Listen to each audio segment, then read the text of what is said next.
2024. What A great journey it was. ನನ್ನ ಲೈಫಲ್ಲಿ ಇಷ್ಟೆಲ್ಲ ಟರ್ನಿಂಗ್ ಪಾಯಿಂಟ್ ಇರುತ್ತೆ ಅಂತ ನಾನು ಅಂದ್ಕೊಂಡೇ ಇರಲಿಲ್ಲ.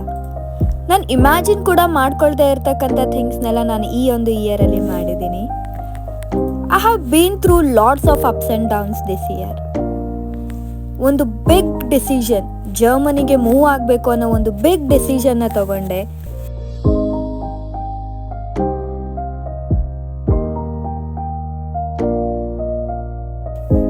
Exactly on October 1st of 2024 ನಾನು ಜರ್ಮನಿಗೆ ಮೂವ್ ಆಗ್ತೀನಿ. ಇನಿಷಿಯಲಿ ನನಗೆ ಇಲ್ಲಿ ಎಲ್ಲನೂ ಸ್ವಲ್ಪ ಕಷ್ಟ ಅಂತಂದೇಳಿ ಅನ್ಸೋಕ್ಕಾಗುತ್ತೆ. ಯಾಕಂದರೆ ಹೊಸ ಜಾಗ, ಹೊಸ ಜನ, ಹೊಸ ಜೀವನ ಎಲ್ಲನೂ ಹೊಸದಾಗಿರುತ್ತೆ. ಅಡ್ಜಸ್ಟ್ ಆಗೋದಕ್ಕೆ ಸ್ವಲ್ಪ ಟೈಮ್ ತೊಗೊಳ್ತೀನಿ. ಹಾಗೆ ಇದೇ ವರ್ಷದಲ್ಲಿನೇ ಬಂದು ಒಂದು ಸ್ವಲ್ಪ ದಿನಕ್ಕೇ ಮತ್ತೊಂದು ಕಂಟ್ರೀಸ್ನ ಕೂಡ ವಿಸಿಟ್ ಮಾಡಿದೆ. ಲಕ್ಸೆಂಬರ್ಗ್ ಹಾಗೆ ಫ್ರಾನ್ಸ್ ಅನ್ನೋ 2 ಕಂಟ್ರಿನ ವಿಸಿಟ್ ಮಾಡ್ತೀನಿ.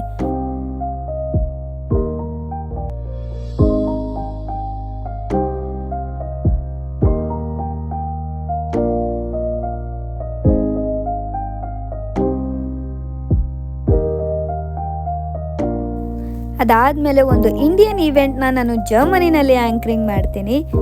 And my first snowfall in this December. Yes, if not this, then what else do I require to end 2024? Bye bye 2024 and cheers to 2025.